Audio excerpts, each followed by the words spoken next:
दोस्तों, क्या आप जल्दी बूढ़ा नहीं होना चाहते हैं? बुढ़ापे में लाठी का सहारा नहीं लेना चाहते हैं?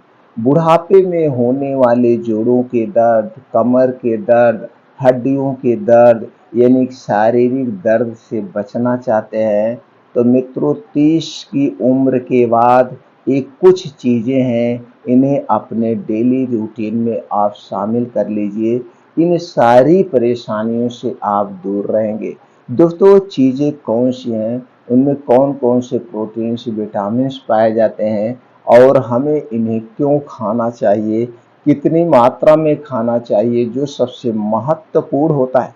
दोस्तों, हमारे खाने पीने की चीज़ों में कुछ चीज़ें ऐसी हैं जिन्हें हम नहीं जानते कब खाना चाहिए, कितनी मात्रा में खाना चाहिए, जिससे हमें उसके पोषक तत्व नहीं मिल पाते हैं।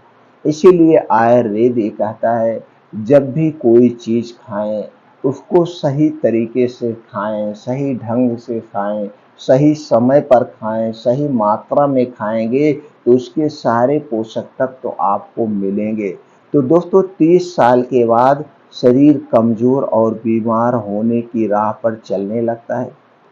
इस उम्र में अगर आपने अपनी डाइट में सुधार कर लिया तो दोस्तों, आपका बुढ़ापा बिना बीमारी के कट सकता है। बुढ़ापा हर किसी को आता है, लेकिन अगर आप समय से पहले बूढ़ा होने से बच सकते हैं।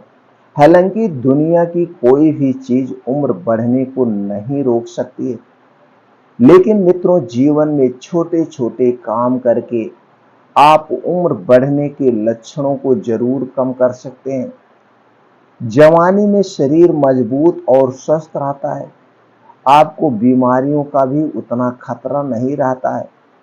लेकिन मित्रों, जैसे जैसे ही उम्र 30 के पार हो जाती है, शरीर भी कमजोर और बूढ़ा होने की राह पर चलने लगता है। और आज की लाइफ स्टाइल तो दोस्तों हमें 30 साल में ही बूढ़ा बना दे रही है। हेल्दी एंड फिट रहने और बढ़ती उम्र को काबू करने के लिए डाइट, एक्सरसाइज, तनाव और नींद 4 मजबूत स्तंभ हैं। इनमें भी डाइट का अहम रोल होता है। 30 की उम्र में आप क्या खाते हैं, क्या पीते हैं, इससे तय होता है कि आने वाले 10 से 15 साल स्वास्थ्य के लिहाज से आपके लिए कैसे रहने वाला है। तो चलिए मित्रों, जानते हैं कि 30 के उम्र के पड़ाव पर आपका डाइट प्लान कैसा होना चाहिए। तो एक एक करके जानते हैं। इसलिए मित्रों, वीडियो को स्किप किए बिना ध्यान से सुनना। सुनने के बाद जो महत्वपूर्ण जानकारी आपको प्राप्त होगी, इस जानकारी को अपनी बहनों के साथ, माताओं के साथ, भाइयों के साथ, दोस्तों के साथ, रिश्तेदारों के साथ जरूर शेयर करना। वो भी दोस्तों इन चीज़ों को अपने डेली डाइट में शामिल करें और बुढ़ापा आने को दूर भगाएं, बुढ़ापे में होने वाली बीमारियों से बचे रहें। मित्रों, इसी तरह से और जानकारी अगर आप सुनना चाहते हैं, जानकारी प्राप्त करना चाहते हैं, तो दोस्तों हमारे चैनल को सब्सक्राइब कर लीजिए। हमें भी अपने फैमिली का सदस्य बना लीजिए। हम आप तक ऐसे ही सत्य जानकारी यानी कि रिसर्च बेस्ड जानकारी आपसे शेयर करेंगे। दोस्तों, हमारे चैनल पर जितनी भी जानकारियां अपलोड होती है वो आयुर्वेद पर आधारित अपलोड होती है, रिसर्च पर आधारित अपलोड होती है। और कुछ ऐसी जानकारियां हैं जो जानकारी को मैं पहले फॉलो करता हूँ, वही डाइट, वही चीज़ें आपसे शेयर करता हूँ। दोस्तों, इन चीज़ों का कोई नुकसान नहीं होता है, यानी कि एक ऐसा चैनल है जिस पे सारी जानकारी सत्यता पर आधारित होती है। तो चलिए दोस्तों, जानिए ये कौन कौन सी चीज़ें हैं जिसे अपने डेली रूटीन में शामिल करना है। दोस्तों, फाइबर से भरपूर चीज़ों का सेवन हमें बढ़ा देना चाहिए। अधिक फाइबर खाने से heart disease, stroke, type 2 diabetes और कोलेस्ट्रॉल, कैंसर का खतरा कम हो जाता है। आपके शरीर को 31 ग्राम फाइबर प्रतिदिन मिलना चाहिए। इसीलिए अपनी प्लेट को फलों, सब्जियों, साबुत अनाज और फलियों से भर दें, क्योंकि इनमें प्रचुर मात्रा में फाइबर पाया जाता है। और दोस्तों ये जो भी सब्जियां खाएं, जो भी फल खाएं, ये मौसम के हिसाब से खाएं, सीजन के हिसाब से खाएं, आउट ऑफ सीजन ना लें। दोस्तों जब आप सीजन के हिसाब से खाते हैं, मौसम के हिसाब से फलों और सब्जियों को खाते हैं, ये ताज़ा भी मिलता है, इसमें कोई केमिकल भी नहीं मिला होता है और दोस्तों सस्ता भी मिलता है। स्टोर किया हुआ फल, स्टोर की हुई सब्जियों का सेवन हमें नहीं करना चाहिए। अगली चीज जो हमें अपने डाइट में बढ़ा देनी चाहिए, ओमेगा थ्री। ओमेगा थ्री दोस्तों सेहत का खजाना है। यह पोषक तत्व बेहतर मूड, दिमागी कामकाज को बेहतर बनाने, सूजन कम करने, उम्र बढ़ने आने के साथ साथ कार्डियोवैस्कुलर डिजीज का खतरा कम करने में सहायक है। आपको अपनी डाइट में वसा युक्त मछली जैसे सैल्मन या सार्डिन के अलावा अखरोट, चिया सीड्स, हैम्स सीड्स आदि को शामिल करना चाहिए। दोस्तों वैसे तो मैं अपने हर एक वीडियो में अवॉइड करता हूँ कि आप मीट मछली मत खाइए। इसके स्थान पर आप दोस्तों बहुत सारी ऐसी चीज़ें हैं जिसमें ओमेगा थ्री फैटी एसिड पाया जाता है। जैसे दोस्तों सच सबसे अच्छा प्रमुख स्रोत है वो है अलसी का बीज। आप अपने रूटीन में अलसी के बीज को शामिल कर सकते हैं। अलसी का बीज दो तरीके से सेवन किया जाता है, एक दोस्तों भिगो करके और दूसरा है इसे हल्का सा भून के पाउडर बना के दूध के साथ। इसके अलावा कच्ची अलसी को आप मत खाना। अगला है दोस्तों कैल्शियम का सेवन बढ़ा देना चाहिए। युवा अवस्था में हड्डियों का घनत्व बनता है और 25 से 30 साल की उम्र तक नई हड्डियों का निर्माण पूरा हो जाता है। 30 के बाद दोस्तों हड्डियों को नुकसान होना शुरू हो जाता है और हड्डियों में कमजोरी आने लगती है। इसीलिए कैल्शियम पर विशेष ध्यान देना जरूरी है। इस रूम में इस उम्र में दोस्तों हमें हाई कैल्शियम फूड जैसे दही, पनीर, ब्रोकली, पालक, केल और बादाम का अधिक सेवन करना चाहिए।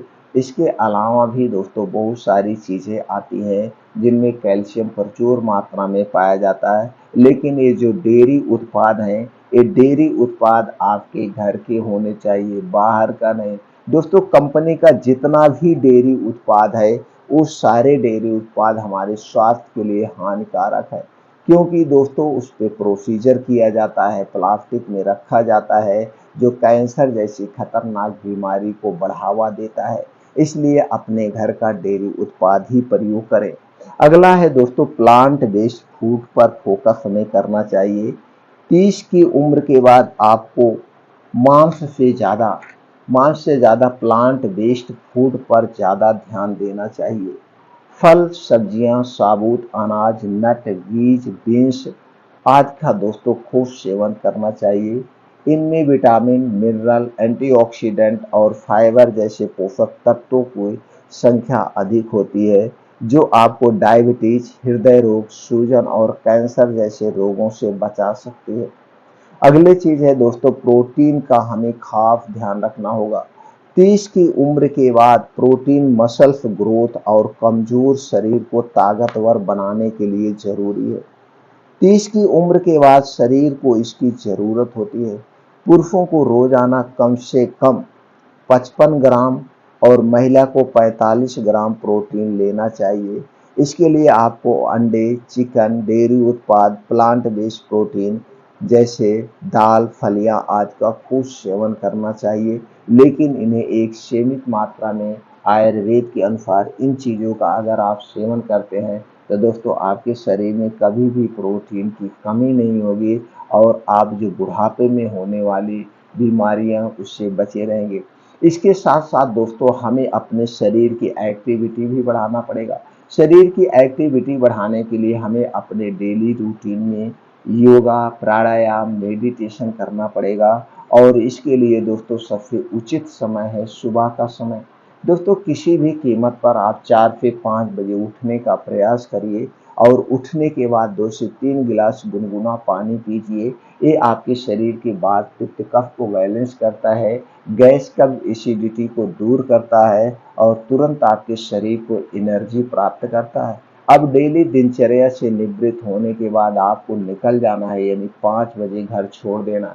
5 से 7 2 घंटे का समय आप अपने लिए निकालिए, जिसमें 5 से 6 किलोमीटर का मॉर्निंग वॉक इसे आधे घंटे में कवर करिए। मॉर्निंग वॉक जहाँ पे मिट्टी और हरी घास पे नंगे पाँव करिए और इसके बाद 2 योगा जरूर करना दोस्तों, अनुलोम विलोम और कपालभाति। वहीं बैठ के 10 से 15 मिनट का मेडिटेशन करना। ये तो शरीर की एक्टिविटी बढ़ाने के लिए, इससे शरीर की हड्डियां मजबूत होती है और हमारे शरीर की इम्यूनिटी स्ट्रांग होती है। दोस्तों कैंसर जैसे बीमारी से हमारे शरीर की सुरक्षा भी करता है। दोस्तों कुछ ऐसी चीजें हैं जिसे हमें अवॉइड करना चाहिए, ये हमारे शरीर को बूढ़ा बनाती है और गंभीर बीमारी को निमंत्रण देती है। जैसे चीनी उत्पाद, मैदा उत्पाद और रिफाइन और डालडे से जितने भी सामान बने से आप बहिष्कार करिए। बाहर का तली भुनी चीजों को छोड़ दीजिए, घर का खाना खाइए, हमेशा स्वस्थ और निरोग रहेंगे। और दोस्तों समय से खाने का प्रयास करिए, समय से सोइए। मित्रों हो सके तो सूर्य डूबने के 40 मिनट पहले खाना खाने की आदत डालिए, आप हमेशा स्वस्थ और निरोग रहेंगे। दोस्तों रात का खाना हल्का सुपाच्य होना चाहिए, रात के खाने में तली भुनी चीजें नहीं होनी चाहिए, हैवी डाइट नहीं होना चाहिए। तो दोस्तों आपको अच्छी सी नींद आएगी और दोस्तों गैस कब्ज एसिडिटी से हमेशा दूर रहिए। तो दोस्तों अच्छी डाइट अपनाइए, अच्छी दिनचर्या अपनाइए, आप हर एक बीमारी से दूर रहेंगे। बीमारी आपके पास कभी नहीं आएगी दोस्तों। और आपके शरीर में 3 दोष पाया जाता है, वात, पित्त और कफ। आप अपने शरीर के वात, पित्त, कफ को मैनेज कर लीजिए, बैलेंस कर लीजिए, हर बीमारी से आप दूर रहेंगे। दोस्तों जब हमारे शरीर का वात रोग बढ़ जाता है तो 50 से 60% बीमारी होती है, पित्त रोग बढ़ जाता है तो 15 से 20% और कफ दोष बढ़ जाता है तो दोस्तों 5 से 10% बीमारियां होती हैं।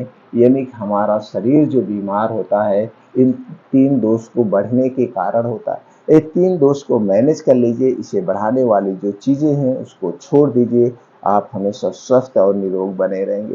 ये 3 दोष क्या है, 3 दोष पे अलग अलग से वीडियो हमने अपलोड किया है, मित्रों से सुन सकते हैं, अपने ज्ञान को आप बढ़ा सकते हैं, उसका बहिष्कार कर सकते हैं और अपने शरीर को स्वस्थ और निरोग बना सकते हैं। मित्रों फिर मिलते हैं अगले वीडियो में ऐसे ही और महत्वपूर्ण जानकारी के साथ।